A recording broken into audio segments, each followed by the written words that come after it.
In the previous video, we discussed about limitations of open chain structure of glucose. Open chain structure of D-glucose has several limitations because it cannot explain many of its observed properties. Although glucose contains an aldehyde group, it does not show all typical aldehyde reactions such as Gibbs test and sodium bisulfate addition test. Glucose ಅಲ್ಲಿ aldehyde group ಇದ್ರು aldehyde reaction ತೋರಿಸಲ್ಲ such as Gibbs test ಮತ್ತೆ sodium bisulfate addition test, indicating that this aldehyde group is not freely available in the glucose. It also exists in two forms, alpha and beta glucose, which differ in physical properties, something that open chain structure cannot account for it. Additionally, glucose exhibits mutarotation, where its optical rotation changes in solution until equilibrium is reached. It is not explained by simple linear structure. Mutarotation ಬಗ್ಗೆ ನಾನು next ಹೇಳ್ತೀನಿ ಈಗ, ಇದ್ರ ಬಗ್ಗೆ explain ಮಾಡಲ್ಲ. Okay, ಯಾವುದು open chain structure of D glucose. Furthermore, glucose forms aminoacids and glycosides reactions. This indicates that ring structure rather than open chain structure. Hence, this limitation shows that open chain structure is incomplete and that glucose predominantly exists in cyclic form. ಇದರಿಂದ ಏನಂತ ಹೇಳ್ಬೋದು ನಾವು, ಈ limitations ಇಂದ glucose cyclic form ಅಲ್ಲಿ exist ಆಗುತ್ತೆ ಅಂತ ನಾವು ಹೇಳ್ಬೋದು compare to open chain structure of D glucose. ಈಗ ಮ್ಯೂಟರೋಟೇಷನ್ ಬಗ್ಗೆ ಈಗ ಡಿಸ್ಕಸ್ ಮಾಡೋಣ. ಮ್ಯೂಟರೋಟೇಷನ್ ಅಂದ್ರೆ ಏನು? ಮ್ಯೂಟರೋಟೇಷನ್ ಆಫ್ ಡಿ ಗ್ಲೂಕೋಸ್ ಅಂದ್ರೆ ಏನು? Interconversion of alpha and beta anomers through open chain form in aqueous solution is called mutarotation. Interconversion ಆಗುತ್ತೆ alpha ಮತ್ತು ಬೀಟಾ ಆನೋಮರ್ಸ್ ಬಗ್ಗೆ ನಾನು ಪ್ರೀವಿಯಸ್ ವಿಡಿಯೋದಲ್ಲಿ ಡಿಸ್ಕಸ್ ಮಾಡಿದ್ದೀನಿ. ಇಂಟರ್ ಕನ್ವರ್ಷನ್ ಆಗುತ್ತೆ, ಆಲ್ಫಾ ಇಂಟರ್ ಕನ್ವರ್ಷನ್ ಆಗುತ್ತೆ ಯಾವ್ದ್ರ ಮಧ್ಯೆ ಆಲ್ಫಾ ಮತ್ತು ಬೀಟಾ ಆನೋಮರ್ಸ್ ಥ್ರೂ ಯಾವ್ದ್ರ ಮೂಲಕ? Open chain form in aqueous solution is called mutarotation. Okay, ಈಗ ನೋಡಿ ಇಲ್ಲಿ ಫಾರ್ ಎಕ್ಸಾಂಪಲ್ ನೋಡಿ, ಇಲ್ಲಿ ಗ್ಲೂಕೋಸ್ ಯಾವ ಥರ ಇರುತ್ತೆ? ಆಲ್ಫಾ ಡಿ ಗ್ಲೂಕೋಸ್ ಇದೆ, ಬೀಟಾ ಡಿ ಗ್ಲೂಕೋಸ್ ಇದೆ. ಇಲ್ಲೇನು ಮಾಡ್ತೀನಿ ನಾನು? ಫಸ್ಟ್ ಇನಿಷಿಯಲ್ ಏನು ಮಾಡ್ತೀನಿ ನಾನು? ಆಲ್ಫಾ ಡಿ ಗ್ಲೂಕೋಸ್ನ ವಾಟರಲ್ಲಿ ಡಿಸಾಲ್ವ್ ಮಾಡ್ತೀನಿ. ಇಟ್ಸ್ ಇನಿಷಿಯಲ್ ರೊಟೇಷನ್ ಏನಾಗುತ್ತೆ? 112 ಡಿಗ್ರಿ ಆಗಿರುತ್ತೆ, ಪ್ಲಸ್ 112 ಡಿಗ್ರಿ ಆಗಿರುತ್ತೆ. ಇಲ್ಲಿ ನೋಡಿ, this is angle, this is time. Okay, alpha D glucose ಏನು ಮಾಡಿದ್ದೀನಿ ನಾನು? ವಾಟರಲ್ಲಿ ಡಿಸಾಲ್ವ್ ಮಾಡಿದಾಗ ರೊಟೇಷನ್ ಎಷ್ಟು ತೋರಿಸುತ್ತೆ? 112 ಡಿಗ್ರಿ ಪ್ಲಸ್ 112 ಡಿಗ್ರಿ ತೋರಿಸುತ್ತೆ. Okay, it gradually decreases. Initial ಎಷ್ಟಿರುತ್ತೆ? 112 ಇರುತ್ತೆ, ಗ್ರಾಜುಯಲಿ ಡಿಕ್ರೀಸ್ ಆಗುತ್ತೆ, ರೀಚಸ್ ಈಕ್ವಿಲಿಬ್ರಿಯಂ ರೀಚ್ ಆಗುತ್ತೆ at plus 52.7 degree. Okay, equilibrium ಎಷ್ಟಿರುತ್ತೆ? Plus 52.7 degree. This about alpha D glucose. ಅದೇ ಥರ ಬೀಟಾ ಡಿ ಗ್ಲೂಕೋಸ್ನ ವಾಟರ್ ಡಿಸಾಲ್ವ್ ಮಾಡಿದಾಗ ಇನಿಷಿಯಲ್ ರೊಟೇಷನ್ ಎಷ್ಟಿರುತ್ತೆ? ಪ್ಲಸ್ 19 ಡಿಗ್ರಿ ಇರುತ್ತೆ. ಇನಿಷಿಯಲ್ ರೊಟೇಷನ್ ಬೀಟಾ ಡಿದು 19 ಡಿಗ್ರಿ ಇರುತ್ತೆ.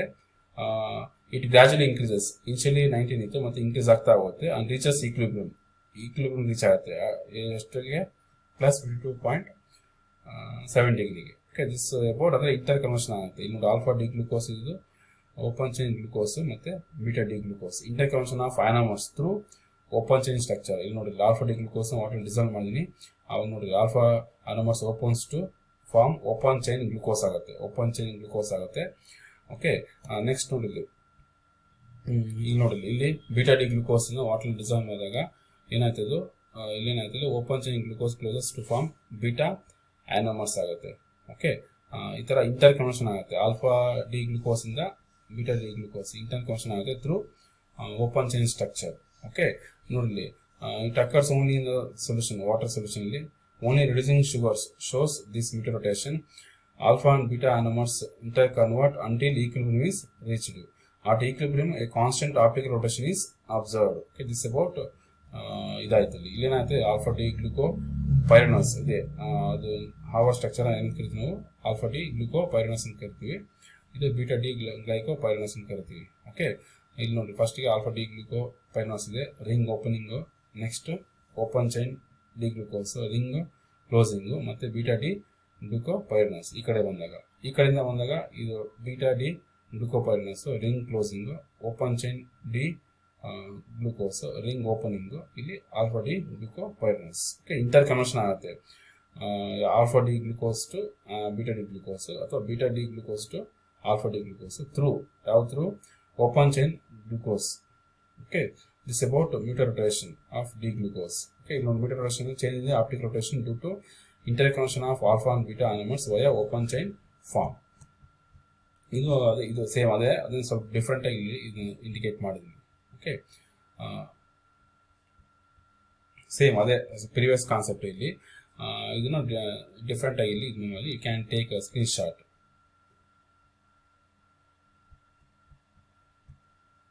Cyclic alpha and beta form open to form open chain glucose. Open chain form ಏನಾಗುತ್ತೆ, reclose ಆಗುತ್ತೆ, forms either alpha and beta anomer ಆಗುತ್ತೆ. Okay, this about Mutarotation. Next one is anomeric effect. Anomeric effect and it is a tendency of electronegative substituent such as OH, OR attached to anomeric carbon of a cyclic sugar to prefer the axial position rather than equatorial position due to electronic stabilization. Okay, ಅಂದ್ರೆ ಏನಾಗುತ್ತೆ ಇಲ್ಲಿ ನೋಡಿ,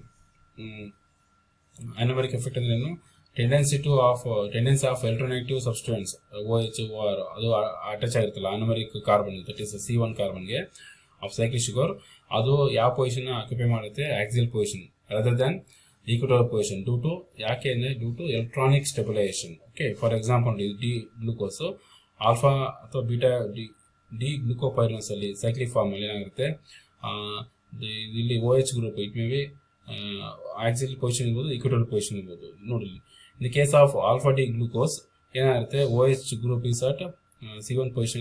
This is called axial position, this is called equatorial position. Okay, alpha D glucose ಅಲ್ಲಿ OH axial position ಇರುತ್ತೆ, stabilized by anomeric effect. beta D glucose ಅಲ್ಲಿ OH group equatorial position ಇರುತ್ತೆ, more stable, overall less steric hindrance. ಅಂದ್ರೆ ನೋಡಿ ಯಾಕೆ ಅಂತ ಹೇಳ್ತೀನಿ, when substituents OH, OR at the anomeric carbon is in the axial position, the lone pair on the ring oxygen atom.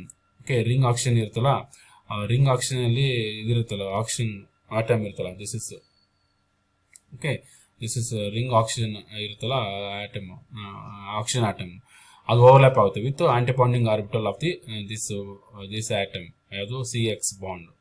ಇಲ್ಲಿ ನೋಡಿ, ಇಲ್ಲಿ lone pair of electrons ಇರುತ್ತಲ್ಲ, ಇದೇನಾಗುತ್ತೆ, ಇಂಟ್ರಾಕ್ಷನ್ ಆಗುತ್ತೆ ವಿತ್ ದಿಸ್ ಗ್ರೂಪ್ಸ್. ಓಕೆ, ಹಾಗೆ this stabilise the axial conformance. Okay, ಇದೇನು ಮಾಡುತ್ತೆ, stabilise ಮಾಡುತ್ತೆ, ಆಕ್ಸಿಯಲ್ ಅಲ್ಲಿ ಯಾವ್ದು ಬಂದಿರ್ತೋ ಅದನ್ನು ಸ್ಟೆಬಿಲೈಸ್ ಮಾಡುತ್ತೆ, ಅಂದರೆ ಓವರ್ಲ್ಯಾಪ್ ಆಗುತ್ತೆ ಈ ಲೋನ್ ಪೇರ್ ಆಫ್ ಎಲೆಕ್ಟ್ರಾನ್ಸ್ ಮತ್ತು ಈ antibonding orbital of this CX bond. ಇದು ಆಂಟಿಬಾಂಡಿಂಗ್ ಆರ್ಬಿಟಲ್ ಇರುತ್ತಲ್ಲ ಈ ಗ್ರೂಪ್ದು, CX ಗ್ರೂಪ್ದು, ಅದ್ರ ಜೊತೆ ಓವರ್ಲ್ಯಾಪ್ ಆಗುತ್ತೆ, this axial is stabilised. Okay, but ಇಲ್ಲಿ ಈಕ್ವಟೋರಿಯಲ್ ಪೊಸಿಷನ್ ಇದ್ರೆ ಅದು ಓವರ್ಲ್ಯಾಪ್ ಆಗೋದಿಲ್ಲ, there is no stabilisation. Okay, there is no N2 sigma star ಅಲ್ಲಿ ಏನಾಗುತ್ತೆ, ಇಲ್ಲಿ ಇಂಟ್ರಾಕ್ಷನ್ ಆಗುತ್ತೆ, N2 ಸಿಗ್ಮಾ ಸ್ಟಾರ್ ಇಂಟ್ರಾಕ್ಷನ್ ಆಗುತ್ತೆ. N ಅಂದರೆ lone pair of electrons, sigma star ಬಂದು ಇಲ್ಲಿ antibonding. Okay, of this group. Okay, therefore ಇಲ್ಲಿ anomeric effect ಆಗುತ್ತೆ, ಆಕ್ಸಿಯಲ್ ಪೊಸಿಷನ್ ಇದ್ದಾಗ ಅದು ಸ್ಟೆಬಿಲೈಸ್ ಮಾಡುತ್ತೆ. ಇಲ್ಲಿ ಈಕ್ವಟೋರಿಯಲ್ ಪೊಸಿಷನ್ ಇದ್ದಾಗ there is no N2 sigma star interaction, therefore no stabilisation at equatorial position. Only ಏನಾಗುತ್ತೆ, axial position ಇರೋದು stabilise ಆಗುತ್ತೆ. Okay,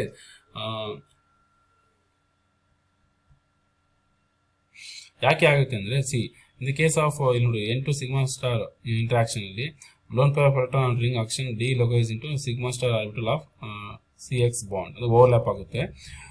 favourable dipole alignment between CX bond and ring oxygen, ಅಂದರೆ dipole moment ಅಲ್ಲಿ create ಆಗುತ್ತೆ, net positive ಮತ್ತು net negative charge. Delocalisation ಆಗುತ್ತೆ, ಅಂದರೆ electron delocalisation stabilise the axial conformation. ಅಂದರೆ ಇಲ್ಲೇನಾಗುತ್ತೆ ಅಂದರೆ ಓವರ್ಲ್ಯಾಪ್ ಆಗುತ್ತೆ lone pair of electrons of oxygen atom and this CX position ಅಲ್ಲಿ ಓವರ್ಲ್ಯಾಪ್ ಆಗುತ್ತೆ.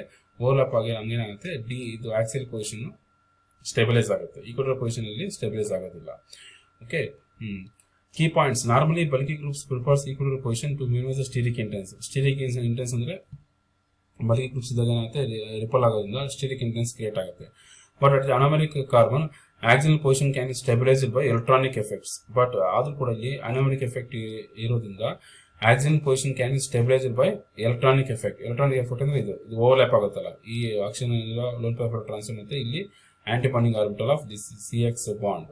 Okay, this special preference is called anomeric effect. ಇದೇನಂತ ಕರಿತೀವಿ ನಾವು, ಅನೋಮೆರಿಕ್ ಎಫೆಕ್ಟ್ ಅಂತ ಕರಿತೀವಿ.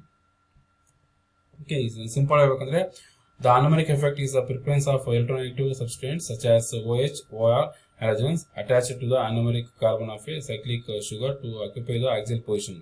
Even though equatorial position is usually more stable due to less steric intense, even though equatorial position more stable due to less steric intense, this unusual preference arises mainly from electronic interactions, specifically N2 sigma star interaction where lone pair of electrons on the ring oxygen atom overlaps with the anti-bonding orbital of the CX bond, leading to stabilization of axial form. Additionally, the dipole element and electronic delocalization contribute to this effect. Additionally, ಮತ್ತೆ ಯಾವುದು dipole element ಮತ್ತೆ electron delocalization ಇದು contribute ಮಾಡುತ್ತೆ ಈ effect ಗೆ. In carbohydrates like glucose, this explains why the alpha anomer with axial OH exists in significant amounts despite being less stable sterilically, while the beta anomer with equatorial OH is still predominant form due to overall lower steric strain. The anomeric effect is therefore a balance between electronic stabilization and steric factor, and it plays crucial role in determining the structure, stability and reactivity of sugars.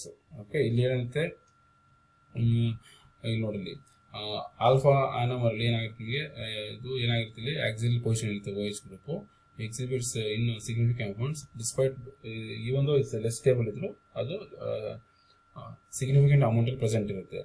Beta anomer ಇದು still predominant form due to over lower steric strain. Okay, ಅಂದರೆ ಇದು ಒಂದು special case, ಇದು unusual phenomena ಯಾವುದು anomeric effect. Okay, ಯಾಕೆ ಆಗುತ್ತೆ ಅಂದರೆ overlap ಆಗುತ್ತೆ. ಓಕೆ, ಆಕ್ಷನ್ ಇರುವ ಲೋನ್ ಪೇರ್ ಎಲೆಕ್ಟ್ರಾನ್ಸ್ ಮತ್ತು CH ಬಾಂಡ್ ನೋಡಿ ಓವರ್ಲ್ಯಾಪ್ ಆಗಿ ಅಲ್ಲಿ ನಮಗೆ ಏನಾಗುತ್ತೆ ಸ್ಟೆಬಿಲೈಸೇಷನ್ ಆಗುತ್ತೆ. Okay, it's about anomeric effect. Thank you.